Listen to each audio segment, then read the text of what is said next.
Hello friends, मैं कपिल तोमर स्वागत करता हूं आपका मिशन मोड चैनल में। आज हम अपना डे 2 की तरफ बढ़ते हैं, जो कि हिंदी का नेक्स्ट पार्ट है। कौन सा? हमारा हिंदी वर्णमाला।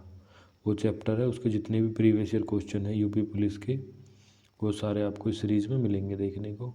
कॉपी पेन लेकर बैठें, जो चीज़ें याद ना रहें उन्हें लिखते चलें साथ के साथ। देखते हैं पहला क्वेश्चन क्या कह रहा है। पहला क्वेश्चन है, हिंदी में मूलतः वर्णों की संख्या जो है वो कितनी है। ठीक है, ये जब आ गया आपका पेपर में क्वेश्चन, तो बहुत से बच्चों ने जो है लगाया था इसका 52, किया था इसका आंसर 52। तो इसका आंसर भी 52 ही माना गया। ठीक है, लेकिन जो व्याकरण के गुरु हैं हमारे, व्याकरण के गुरु कौन है? कामता प्रसाद गुरु। इनके अकॉर्डिंग पूछे कभी तो कितना बताना है? 43।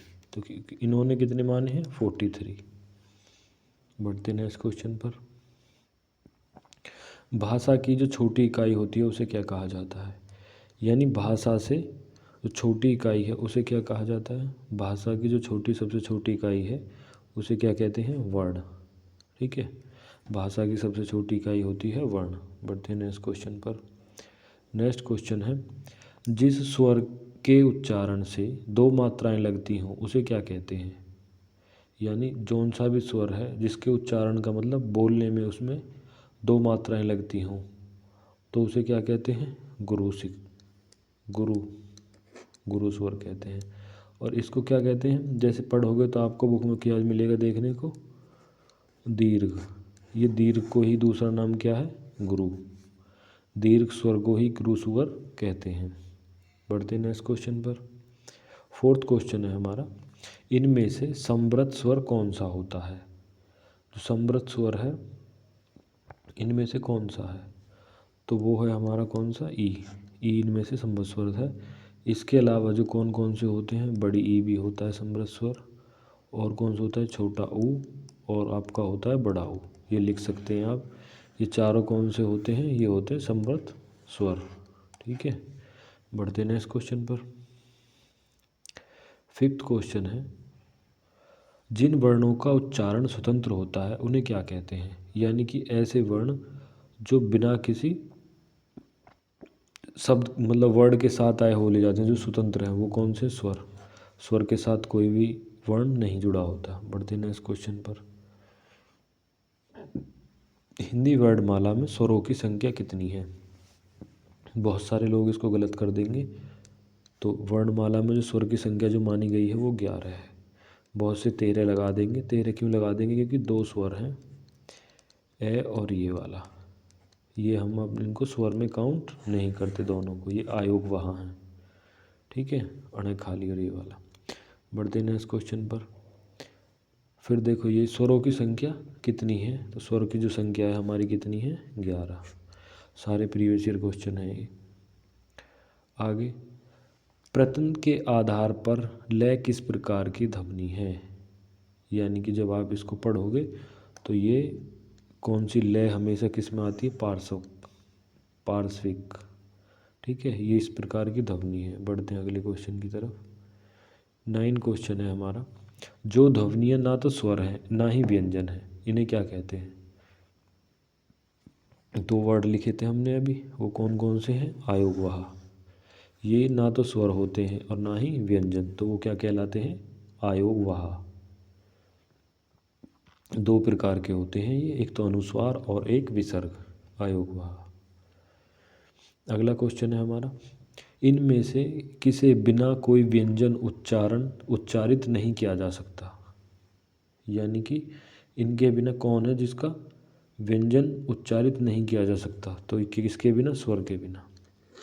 यानी कि जितने भी व्यंजन है सबके साथ कुछ ना कुछ स्वर लगा रहता है। बढ़ते हैं नेक्स्ट क्वेश्चन पर। अगला क्वेश्चन है, इनमें से कौन सा व्यंजन संयुक्त व्यंजन है? संयुक्त व्यंजन का मतलब जिसमें कम से कम दो व्यंजन जुड़े हों। ठीक है, तो ऐसा कौन सा है? जो ये आपका कौन सा है इसमें से? 6। जो 6 लिखना जाता है तो इसे कैसे लिखते हैं? कै के नीचे क्या आता है? हलंत और प्लस से षटकोण वाला, इसको लिखते हैं 6। ये दोनों मिला के क्या बनते हैं? संयुक्त व्यंजन।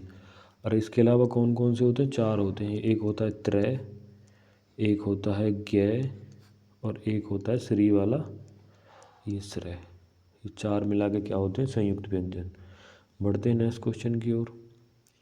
ज्ञ किन वर्णों के संयोग से बना है?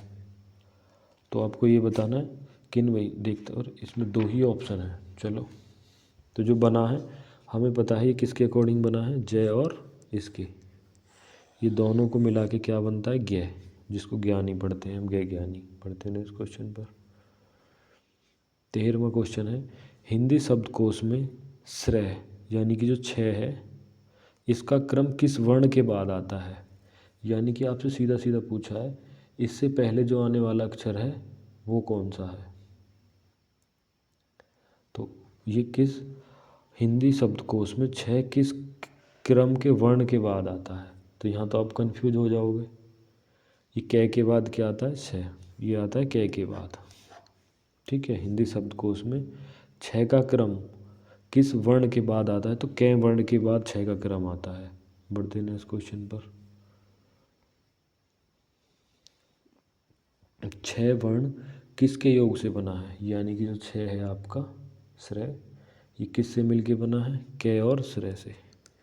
अभी पीछे भी दोबारा रिपीट हुआ है, इससे मिलके बना है। अब कह रहे हैं इनमें से कौन सा व्यंजन अंतस्थ व्यंजन है? यानी कि ऐसा कौन सा व्यंजन है जो अंतस्थ है? तो ये कौन सा है? ये रे लेव। जितने भी अंतस्थ व्यंजन होते हैं वो कौन से हैं? ये रे लेव, यरलब भी बोल सकते हैं आप इनको। अगला क्वेश्चन है, यरलब जो है किस व्यंजन के अंतर्गत आते हैं? अभी पढ़ा हमने, यरलब जो है हमेशा किसके अंतर्गत आते हैं? अंतस्थ के। क्वेश्चन उल्टा भी पूछ सकता है या अंतस्थ दे के ऑप्शन में भी पूछ सकता है। अगला क्वेश्चन, इनमें से किसका उच्चारण कंठ के स्थान पर होता है? यानी कंठ, कंठ के स्थान पर कौन आएगा? गे। ठीक है, ये होती है आपकी के, टी, कंठ, तालु, मूर्धा, दंत और ओष्ठ। तो जो कै है इसमें किसके वर्ग आते हैं? कै वर्ग। इसमें कै, इसमें च, इसमें टे, इसमें तय और इसमें पै। ये ओ है, ये डी है। डी से दंत, ओ से ओष्ठ, एम से क्या हो गया? मूर्धा, टी से क्या हो गया? तालु, के से क्या हो गया? कंठ। कंठ में कौन आएगा? जितने भी कै वर्ग हैं, यानी कै के बाद जितनी भी आती हैं, कै, खे, गे, घे, डे। च वर्ग के जो आगे के हैं वो तालु में, ये मूर्धा, और ये तय वर्ग के और पै वर्ग के ओष्ठ में। तो कंठ का पूछा था, कंठ किस में आता है? कै वर्ग वाले में। तो कै में ही कौन आता है? गे। बढ़ते हैं इस क्वेश्चन पर आगे। गे हलंत जो नीचे लगा रहता है ना, ये जितने जिनके नीचे लग रहा है इसे बोलते हैं क्या? हलंत। हलंत का मतलब है कि ये वर्ण आधे हैं, जब तक इनके साथ जितने भी व्यंजन है सबके साथ कुछ ना कुछ स्वर जुड़ा रहता है, जैसे कि ए। इनमें पूछा है कि इनमें से तालव्य महाप्राण घोष वर्ण कितने हैं? तो सीधी सी बात है, ये कोई वर्ण पूरा है ही नहीं। घोष प्राण तो जब बताओगे ये कौन सा है? 0 आपका आंसर है ना। जब पूरे वर्ण ही नहीं लिखे तो कैसे पता लगाओगे? बढ़ते हैं नेक्स्ट क्वेश्चन की ओर। अब आ गया, इनमें से किसका उच्चारण ओष्ठ है? यानी कि ओष्ठ पे किसका उच्चारण होता है? तो पे।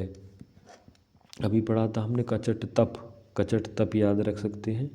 और के टी देखो, कंठ, तालु, मूर्धा, दंत, ओष्ठ। कै वर्ग कै, चे, टे, ते और पै। पै किस में आएगा? ओष्ठ में। धारक लगा सकते हैं। बढ़ते हैं इस क्वेश्चन की ओर। अब पूछ लिया पै वर्ग का उच्चारण का जो स्थल है वो क्या है? पै वर्ग कहाँ से आता है? ओष्ठ से। अभी पढ़ा हमने जस्ट, ओष्ठ।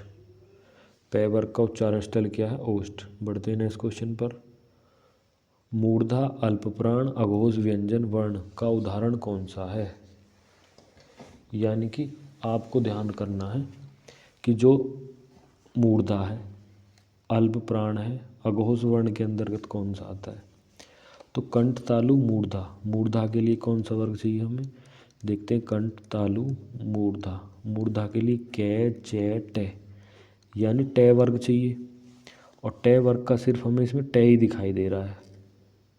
तो आप सिर्फ अगर मूर्धा के बारे में पता है तो अल्पप्राण और अघोष व्यंजन का भी उदाहरण दे सकते हैं। तो कौन सा हो जाएगा इसमें, टे वर्ग, टे हो जाएगा आपका आंसर। बढ़ते हैं नेक्स्ट क्वेश्चन की ओर। अब कह रहा है दंत वात्सर्य अल्पप्राण अघोष वर्ण का जो उदाहरण है वो कौन सा है। तो ये हो जाएगा आपका तय। ठीक है, ये हो जाएगा आपका तय। आगे बढ़ते हैं अगले क्वेश्चन पर। ओष्ठ अल्पप्राण घोष वर्ण का उदाहरण कौन सा है। अब का ओष्ठ पूछ लिया, ओष्ठ में कौन आता है, KTDMT यानी कि लास्ट वाला, कौन सा हो जाएगा आपका, बै। और पै वर्ग में भी इसमें कौन सा पूछा है, अल्पप्राण, और घोष भी होना चाहिए और अल्पप्राण भी। तो बै जाके बैठेगा क्योंकि अल्पप्राण और घोष वर्ण तीनों होने चाहिए, वो अल्पप्राण भी होना चाहिए, घोष भी होना चाहिए और ओष्ठ भी। ठीक है, बैठते हैं नेक्स्ट क्वेश्चन पर। 24वां है ओष्ठ अल्पप्राण घोष वर्ण का उदाहरण कौन सा है। तो फिर भी आपका ये वही क्वेश्चन है, बै।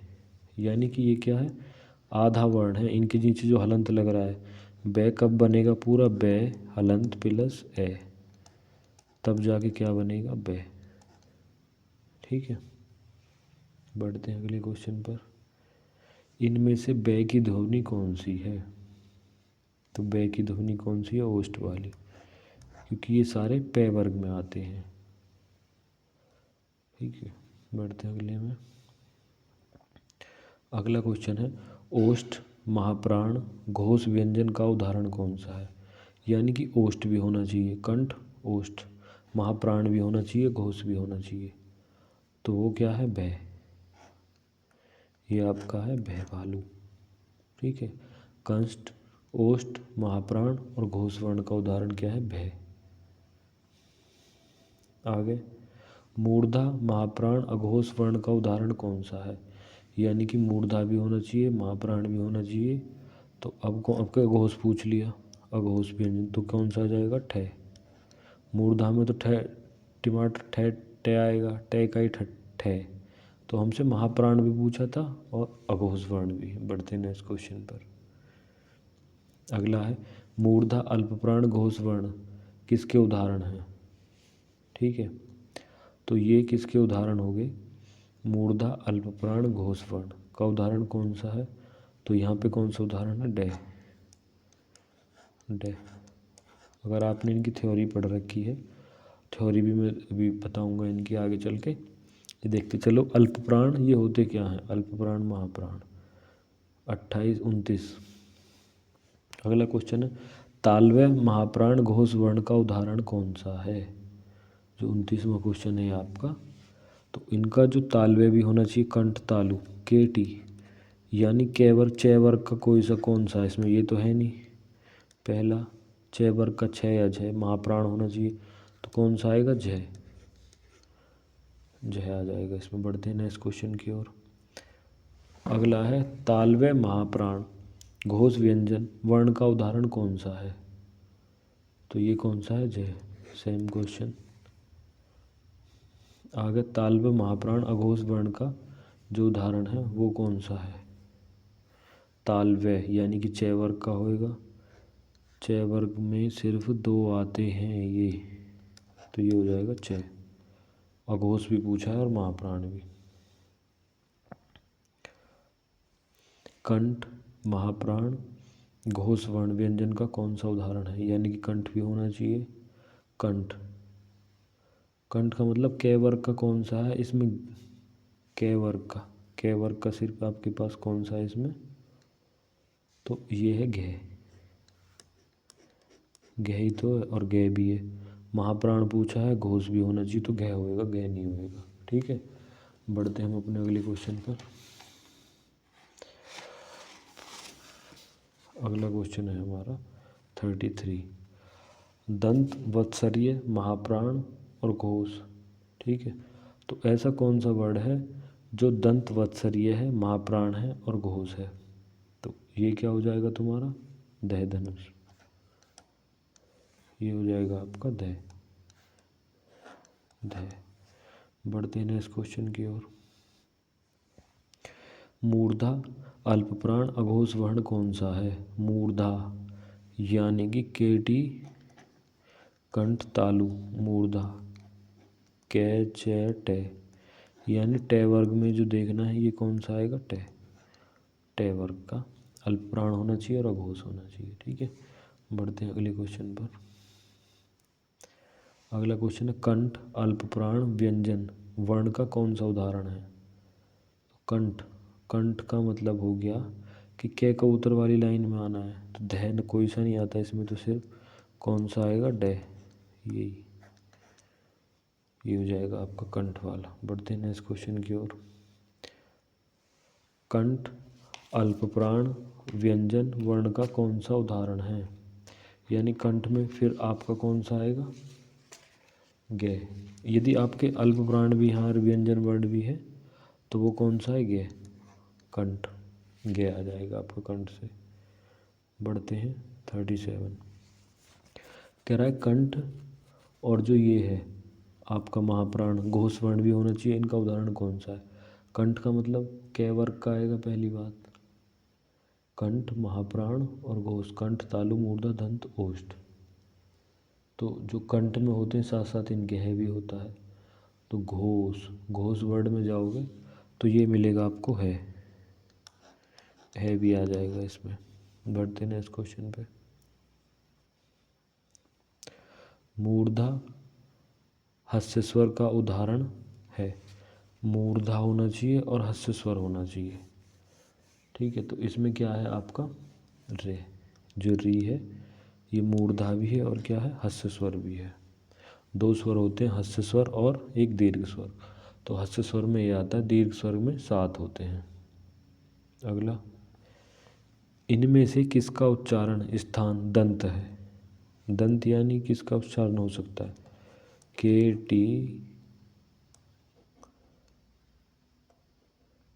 T M D O. कंठ तालु मूर्धा दंत ओष्ठ यानी दंत आ रहा है चौथे पे, तो क्या लिखेंगे पहले? कै चे टे ते और पे, यानी तय वर्ग का होना चाहिए कोई भी। तो उच्चारण स्थान दंत किसका हो जाएगा? तय का। सीधा सीधा तय का हो जाएगा। अगला क्वेश्चन है से का उच्चारण स्थान इनमें से कौन सा है? जो से है उसका उच्चारण स्थान क्या है? में। मूर्धा, एम से आएगा मूर्धा। बढ़ते हैं नेक्स्ट क्वेश्चन पर। निम्नलिखित में से किस व्यंजन का उच्चारण तालु से होता है? यानी जो तालु से शुरू होता है वो कौन सा वर्ण है? तो ये होता है जय। कंठ के बाद क्या आता है? तालु, दूसरे नंबर पे जय। बढ़ते हैं अगले क्वेश्चन पर। कह रहा निम्नलिखित में से कौन सा व्यंजन अघोष है? तो आपको बताना है कौन सा व्यंजन ऐसा है जो अघोष है। तो ये हो जाएगा आपका कौन सा? खे। इसमें आ जाएगा खे। बढ़ते हैं अगले क्वेश्चन पर। अगला क्वेश्चन है घे घे डे, मतलब ये हलंत लग रहा है तो ये आधे हैं, पूर्ण नहीं है। इनमें से कितने अघोष व्यंजन हैं? ठीक है, तो अघोष और सघोष दो तरह के व्यंजन होते हैं। ठीक है, तो जो अघोष व्यंजन है वो कौन सा है आपका? एक तो ठे और ते, ये दोनों क्या हैं? अघोष। ठीक है, अघोष व्यंजन है ये। बढ़ते हैं अगले क्वेश्चन पर। जो अघोष व्यंजन ये है, अघोष व्यंजन जो है कै चे छे थे पे तीनों से ये सारे होते हैं। बढ़ते हैं अगले क्वेश्चन पर। इनमें से कौन सा वर्ण अघोष है? यानी कि हमें बताना है कि कौन सा वर्ण जो है अघोष है। अघोष कौन सा हो जाएगा इसमें से? च। च वर्ग अघोष हो जाएगा इसमें से। ठीक है, अगला जो है हिंदी में अल्प प्राण वर्णों की जो संख्या है वो कितनी है? यानी 45 क्वेश्चन है, अल्प प्राणों की संख्या कितनी है? तो अल्प प्राण में जितने भी 11 स्वर होते हैं, एक तो वो होते हैं, देखो अल्प प्राण में देखोगे तो जो 11 स्वर हैं हमारे, 11 तो स्वर हो गए, और अल्प प्राण में व्यंजन कितने आ जाएंगे? 19। टोटल मिला के कितने हो जाएंगे? 11 तो स्वर और 19 व्यंजन, टोटल हो जाएंगे 30 अल्प प्राण। बढ़ते हैं नेक्स्ट क्वेश्चन पर। 46वां क्वेश्चन है, इनमें से किस शब्द में रे ऋषि जो होता है कि मात्रा का उपयोग हुआ है। इस रे का पता लगाने के लिए जो इसमें जिसके नीचे ये वाली मात्रा लगी है रे, मतलब कि जो वृष्टि में लगी है ये वाली, देखते ही लगा देना है, ठीक है। और जो ये क्रिया में लगी है इसका मतलब ये वाला रे है। वर्षा में लगी है, रिपु में है, रिपु में, ठीक है। तो कौन सा है, वृष्टि। अगला क्वेश्चन, इनमें से च वर्ग का उच्चारण स्थान कौन सा है। च वर्ग का खुद देखो, कचट तप लिखेंगे क च ट, च वर्ग पूछा है तो इसके साथ क्या लिखते हैं हम, के टी, कंठ, तालु, मूर्धा, दंत, ओष्ठ। तो च के साथ कौन सा आ रहा है, तालु, तो ये आप किस पे लगा दोगे, तालु पे। बढ़ते हैं नेक्स्ट क्वेश्चन पर। स्पर्श वर्णों की संख्या कितनी है, यानी कि 48। स्पर्श जो वर्ण हैं उनकी संख्या कितनी है, तो आपका है 25। स्पर्श जो वर्ण होते हैं कितने होते हैं, 25, जो सारे वर्ग के होते हैं ये। बढ़ते हैं अगले क्वेश्चन पर। अगला क्वेश्चन किस प्रकार है, देखो कई बार ये क्वेश्चन गड़बड़ कर जाते हैं। इनमें से अमानक वर्णों का विकल्प कौन सा है। अमानक का मतलब है कि जिसे हमारी वर्णमाला में माना ही नहीं गया, अमानक है। तो आप देखोगे ऑप्शन उत्तर इसका यूपी पुलिस ने कुछ दिया ही नहीं, अभी पढ़ते नहीं दे रखा।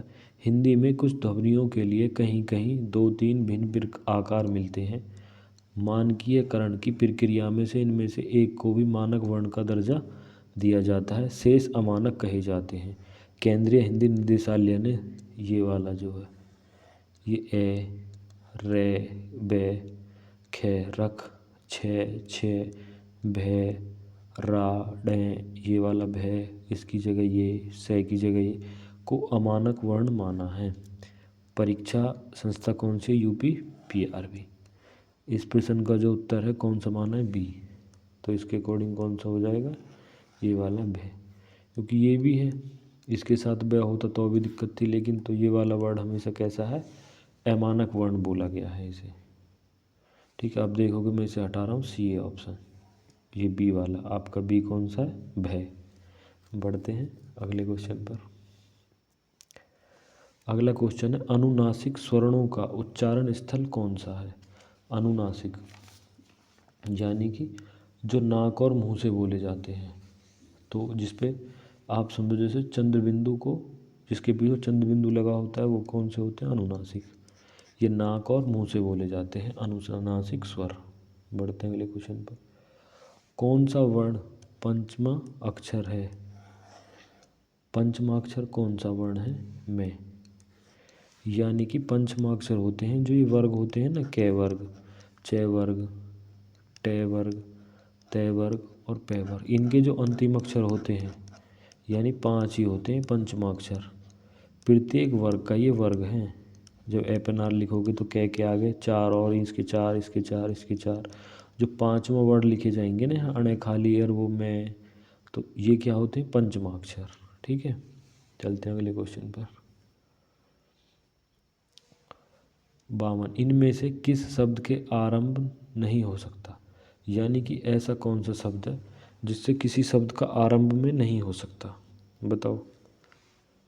इससे फल बना सकते हो, फल, इससे आप डिबिया बना सकते हो, जैसे जहाज बना सकते हो, लेकिन इससे कुछ नहीं बना सकते। इसे बोलते क्या हैं, जिसके नीचे बिंदु लगी रहती है इसे बोलते हैं ताड़न जात, इसको बोलते हैं ताड़न जात, ताड़न जात व्यंजन बोल दो। तो ये शब्द को हम प्रयोग नहीं करते। बढ़ते हैं अगले क्वेश्चन पर। अगला क्वेश्चन है, इसमें से कौन सा दत्त ध्वनि है, दंत्य, यानी डी की बात कर रहा है ये, डी की। तो हम पढ़ेंगे कंठ, तालु, मूर्धा, दंत। इसका क वर्ग, च वर्ग, ट वर्ग, त वर्ग, यानी त वर्ग की जो ध्वनि है वो कौन सी है, दंत वाली। बढ़ते हैं अगले क्वेश्चन पर। अगला क्वेश्चन है, किसका उच्चारण स्थान दंत है। तो दंत किस पे आ रहा है? तय वर्ग में। और तय वर्ग में क्या आता है? ने। ना तो च आने का, ना पे, ना गे। बढ़ते हैं अगले क्वेश्चन पर। टय वर्ग किस प्रकार का व्यंजन है? जो टय है वो किस प्रकार का व्यंजन है? वो है मूर्धा। जो वर्ग हैं, वर्ग लिखे जाते हैं के का उत्तर वाले। यहाँ देखो के, टी, कंठ, तालु, मूर्धा, दंत, ओष्ठ, इनके आगे लिखे जाते हैं कै वर्ग, च वर्ग, टे वर्ग, कै, च, टे, ते, ये आएगा ते, और लास्ट में पे। ये वर्ग हैं इनके। बढ़ते हैं आगे। कौन सा वर्ण उच्चारण की दृष्टि से दंत नहीं है? यानी कि इसका ध्यान रखना है, आपके नहीं पूछा है। यानी जो तय वर्ग में दंत, कंठ, तालु, कंठ, तालु, ठीक है, कंठ, तालु, तो टय तो आने का ही नहीं किसी कीमत पे, तो कौन सा नहीं आएगा? टय। इसका उत्तर कौन सा हो जाएगा? टय। दे, दे, न, ये एक ही उसके हैं वर्ग के। अगला, च वर्ग ध्वनियाँ किस वर्ग के अंतर्गत आती हैं?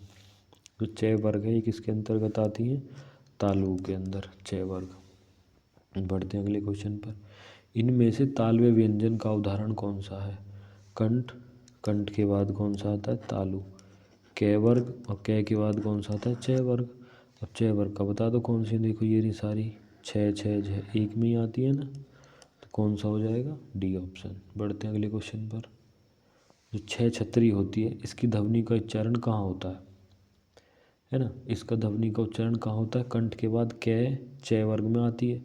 कंठ के बाद तालु, कहाँ होता है? ये तालव्य में। कहीं तालव्य होता है, कहीं तालु होता है, तो इस पर कन्फ्यूज नहीं होना है।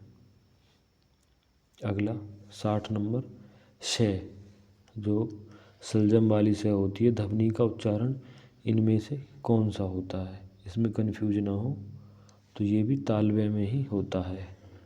ठीक है, ये तालव्य में होता है। तो तालव्य में जो च वर्ग है ना, इसके अंतर्गत ये देख लो च वर्ग, यानी कि सारा तो च वर्ग, और इसके अलावा तुम्हारे ये और से, और कौन कौन आता है? ई और बड़ी, ये चारों भी ऐड कर सकते हो। ये से, छोटी और बड़ी, ये तालव्य में ही आते हैं। बढ़ते हैं अगले क्वेश्चन पर। अगला क्वेश्चन है, व्याकरण का वह विभाग जिसमें शब्दों के भेद या रूप, बनावट, वर्ण आदि क्या कहलाता है? यानी व्याकरण का वह भाग जो शब्दों के भेद को, रूप को, बनावट आदि का वर्ण होता है, वह क्या कहलाता है? तो वो कहलाता है आपका शब्द विचार। ये सीधा लैंग्वेज में क्वेश्चन पूछा है। शब्द के भेद यहाँ सीधा दे दिए, देखो शब्द के ही भेद बताने आपको, वर्ण होता तो वर्ण विचार कहते हैं, जिसके शब्द के भेद के रूप में बनावट, तो क्या हो जाएगा? शब्द विचार। बढ़ते हैं अगले क्वेश्चन पर। वर्णमाला में कौन सा अक्षर पुल्लिंग नहीं है?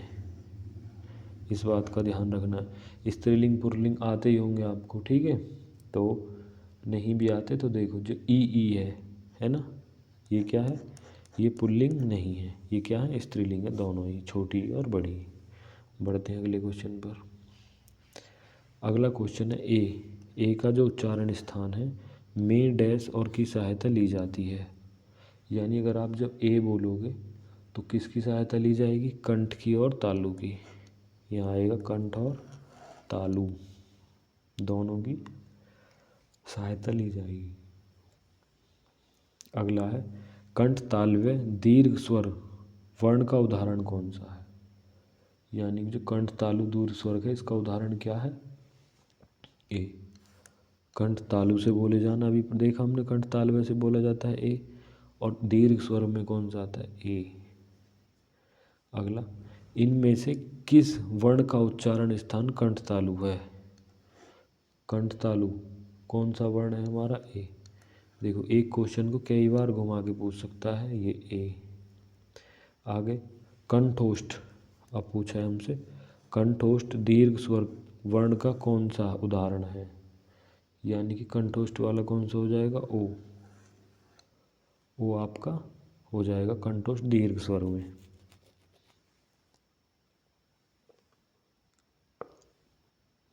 ये लिख रहा है ओम। ठीक है, जैसे ओम लिख देते हैं वो है। जब इसके स्थान पे ऊ का उच्चारण करते हैं ना ओम में, तो इसमें से कौन सा स्वर आता है? ये वाला ऊ। ओम में ओम दीर्घ स्वर का उदाहरण कौन सा है? नहीं, ओम नहीं है, ओष्ठ है शायद। ये क्या लिखा हुआ है? ये लिखा हुआ है ओष्ठ, ऐसे करके ओष्ठ लिखा हुआ है, ये ओम नहीं है। तो ओष्ठ दीर्घ स्वर का उदाहरण सिर्फ ओ होगा। बढ़ते अगले क्वेश्चन पर। इनमें से री क्या है? रे ऋषि जो है वो क्या है? वो व्यंजन है या संयुक्त व्यंजन है या दोनों है? तो आप पढ़े होंगे पहले 11 में, क्या है? ये स्वर है, री ऋषि जो है। बढ़ते हैं अगले क्वेश्चन पर। अगला क्वेश्चन है, इनमें से किस वर्णों को व्यंजन कहा जाता है? व्यंजन कौन से वर्ण हैं जिनका उच्चारण स्वर्णों के वर्णों की सहायता से किया जा सके, जो बलाघात हो, जिनका उच्चारण संभव नहीं है, जो कठिनता से उच्चारित हो? तो ये कुछ तीनों ऑप्शन तो तुम्हें पढ़ते ही नजर आ जाएंगे, कोई मतलब के नहीं है। सिर्फ कौन सा? पहला, जिनका उच्चारण स्वर्णों के वर्णों की सहायता से किया जा सके, वो क्या कहलाते हैं? व्यंजन। बढ़ते हैं अगले क्वेश्चन पर। अगला, हिंदी वर्णमाला में व्यंजन वर्णों की संख्या कितनी है? तो याद रखना है, व्यंजन कितने हैं? 33, और स्वर कितने हैं आपके? 11। ठीक है, कई बार कंफ्यूज हो जाते हैं। टोटल वर्ड 52 हैं। तो जो कामता प्रसाद गुरु जी ने बताए हैं टोटल 43, यही बैठते हैं वो 43 कामता प्रसाद गुरु के अकॉर्डिंग। जैसे देखेंगे और सारे भी हैं। ठीक है, अब बढ़ते हैं अगले क्वेश्चन पर। इनमें से कौन सा व्यंजन ऊष्म व्यंजन है? ऊष्म व्यंजन कौन कौन से होते हैं पहले तो ये पता होना चाहिए। तो तीनों तो से, यानी कि से सलजम वाला, से षटकोण वाला, और सरप या सपेरा भी बोल सकते हैं, और है। ये क्या है? ऊष्म व्यंजन है। अब देखो कौन सा दे रखा है इसमें से, है हमारे पास, तो ऑप्शन नंबर फर्स्ट। बढ़ते हैं अगले क्वेश्चन पर। निम्न में से कौन सा ऊष्म व्यंजन है? तो फिर इसमें भी है। अगला, इनमें से कौन सा ऊष्म व्यंजन है? इसमें दे रखा है हमारा से। अगला क्वेश्चन, डे वर्ग का उच्चारण स्थान और वर्ग रिक्त स्थान हेतु सही चुने। यानी जो ढह वर्ग है वो कौन से वर्ग में आता है पहले तो ये बताओ। ठीक है, ढह वर्ग जो है किस में आता है? टे वर्ग में। ये आएगा टे वर्ग में, टे वर्ग में आता है। टे वर्ग का दूसरा, तीसरा, चौथा स्थान तो इसी का हो जाएगा। ठीक है, उच्चारण स्थान, ये उच्चारण स्थान। ठीक है, देखो वर्ग इन्होंने उल्टा कर रखा है, वर्ग लिख रखा है यहाँ, तो वर्ग तो आएगा तुम्हारा टे, और जो उच्चारण स्थान है वो पहले आएगा। तो टे वर्ग का चौथा अक्षर है ये, चौथा पहले आएगा यहाँ, और जो ये टे वर्ग है ये जाएगा यहाँ। ठीक है, उल्टा दे रखा है आंसर में। बढ़ते हैं अगले क्वेश्चन पर। अगला क्वेश्चन देखिए, यहाँ से कुछ क्वेश्चन शुरू है, हमारा छोटा सा टाइप है। हिंदी साहित्य का इतिहास। 10-12 क्वेश्चन ही आए थे पिछली बार भी, इन्हें और रिवाइज कर लो। हिंदी साहित्य का इतिहास काल का विभाजन सर्वप्रथम इनमें से किसने किया? यानी कि जब हिंदी पढ़ोगे आप तो इसका साहित्य का जो इतिहास का विभाजन जो है वो किसने किया था सबसे प्रथम? तो डॉक्टर ग्रियर्सन, इन्होंने इसका विभाजन किया था। बढ़ते हैं अगले क्वेश्चन पर। ये अच्छा क्वेश्चन है, ये देखो। अगला क्वेश्चन है, आदिकाल में संभावित समय आरंभ कौन सा है? यानी आदिकाल का जो संभावित समय है वो बताना है हमें, एग्जैक्ट नहीं बताना। तो देखोगे आप आदिकाल का जो संभावित समय है यहाँ है 1050 से 1375 तक। तो ये कौन सा लगाओगे आप इसमें? ये वाला है 1050। ठीक है, ये। और पूर्व काल का पूछता तो ये 1375 से शुरू हुआ था 1700 तक। उत्तर मध्यकाल पूछता तो 1700 से 1900 तक। आधुनिक काल कह के पूछता तो 1900 से लेके अब तक। ये जो किसने शुरू किया था नाम पूछता तो आचार्य रामचंद्र शुक्ल ने अपने ग्रंथ हिंदी साहित्य के इतिहास में 4 काल विभाजित करे थे। 1050 से। बढ़ते हैं अगले क्वेश्चन पर। अगला क्वेश्चन है हिंदी साहित्य का प्रथम कालखंड वीजप्पन काल नाम किसने दिया था? यानी कि ये किसने दिया था? महावीर प्रसाद द्विवेदी ने वीजप्पन काल। और बढ़ते हैं अगले क्वेश्चन पर। अगला क्वेश्चन है ये देखो, हिंदी साहित्य का प्रारंभिक काल को आदिकाल नाम किसने दिया? अब पूछ लिया आदिकाल। आदिकाल जो वीजप्पन काल था वो महावीर प्रसाद द्विवेदी था, और हिंदी का जो ये प्रारंभिक आदिकाल का नाम जो है ये किसने दिया है? याद रखना है, हजारी प्रसाद द्विवेदी ने। बढ़ते हैं अगले क्वेश्चन पर। अब आ गया भक्ति काल को हिंदी साहित्य का स्वर्ण युग जो है इनमें से किसने कहा था? तो ये आपके थे श्याम सुंदर दास। श्याम सुंदर दास ने भक्ति काल को हिंदी का स्वर्ण युग कहा था। अगला क्वेश्चन, किशोरी लाल गुप्त की पुस्तक हिंदी साहित्य का, ये पुस्तक किसकी है? किशोरी लाल की, हिंदी साहित्य का प्रथम इतिहास। इस पुस्तक का जो अनुवाद है वो किसने किया था? अनुवाद यानी कि ट्रांसलेट करना इस चीज़ को। तो जो पुस्तक थी वो कौन सी? इसका नाम था the modern vernacular literature of Hindustan. ठीक है, ये जॉर्ज ग्रियर्सन की कृति थी एक पुस्तक, तो इसको किशोरी लाल गुप्ता की पुस्तक थी। ये पुस्तक किसकी थी? किशोरी लाल की। इसको भी याद रखना है। ये कौन थे? किशोरी लाल। बढ़ते हैं अगले क्वेश्चन पर। अगला क्वेश्चन है, किस इतिहासकार ने कवियों का क्रम वर्णानुक्रम से रखा गया था? यानी कौन सा इतिहासकार है जिसने कवियों का ही क्रम बना दिया, यानी कि कौन सा कवि कब आया, किसको क्या कहा गया? तो ये कौन था? गारसीदा तासी। ए ऑप्शन, गारसीदा तासी ने इसको किया था। अगला, हिंदी साहित्य के आदिकाल में इनमें से किसने सिद्धम समांत काल का नाम दिया?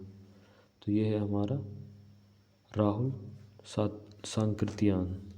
राहुल साहित्यकार ने ये दिया था।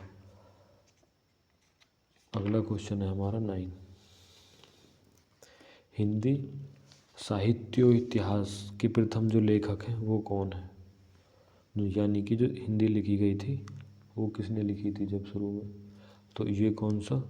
गारसदा तासी ने। अगला क्वेश्चन,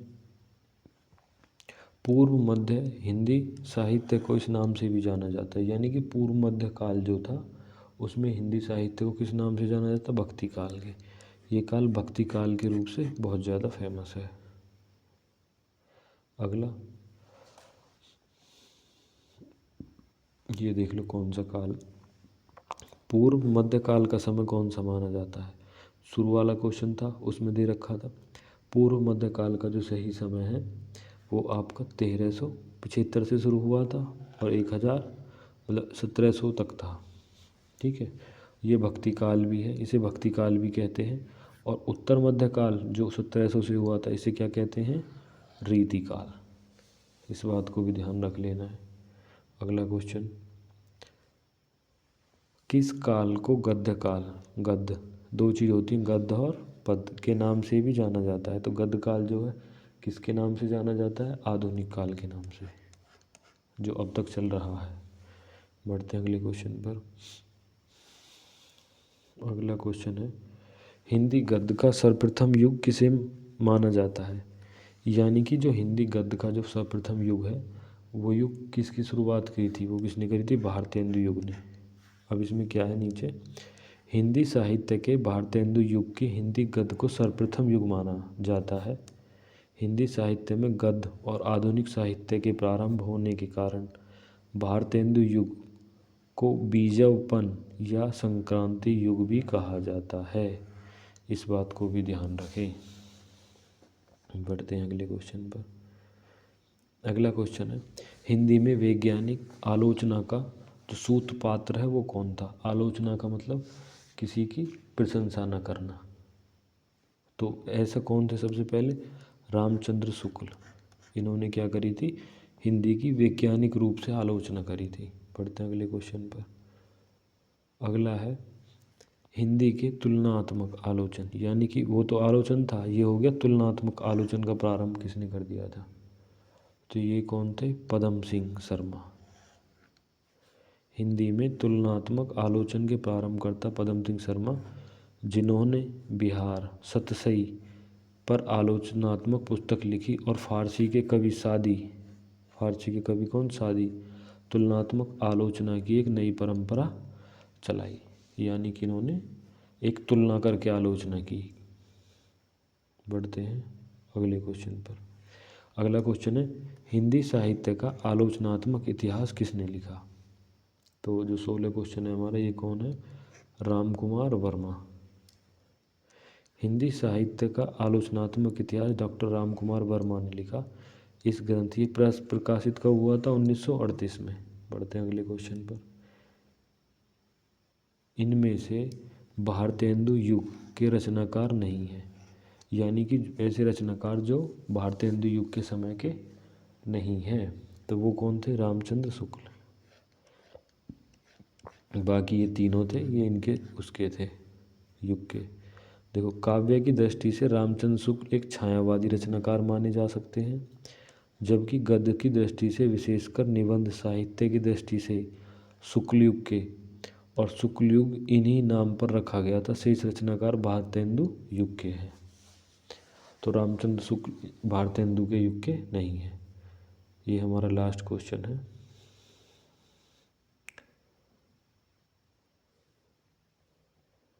तो ये देखते हैं हम अपना लास्ट क्वेश्चन। लास्ट क्वेश्चन है बिहारी का नामकरण किस विद्वान ने किया? अब सोच के देखो, जो बिहारी, जब कहते हैं ना कि बिहारी बोल रहे हैं, तो बिहारी एक भाषा है ना, बिहारी बोलना। तो ये किसने किया था? ग्रियर्सन। ये थे ग्रियर्सन, एक विद्वान थे। इसका मतलब नीचे देखो, बिहारी हिंदी का नामकरण ग्रियर्सन ने किया था। ग्रियर्सन ने अपनी पुस्तक कौन सी थी? लिंग्विस्टिक सर्वे ऑफ इंडिया में भारतीय भाषाओं का सर्वेक्षण प्रस्तुत किया। इनमें से the modern vernacular literature of Hindustan शीर्षक साहित्य यानी हिंदी साहित्य का इतिहास लिखा है, जिसे अनुवाद किसने किया था? किशोरीलाल गुप्त ने। तो प्रश्न में बिहारी जो दिया गया है ना, जिसका तात्पर्य बिहारी हिंदी से है, ना कि किसी जाति या समुदाय से, भाषा से। ठीक है, थैंक यू। ये हमारा लास्ट क्वेश्चन था। 2 चैप्टर हमारे कंप्लीट हो चुके हैं। चैनल को ज़्यादा से ज़्यादा शेयर करें, सब्सक्राइब करें। Thank you.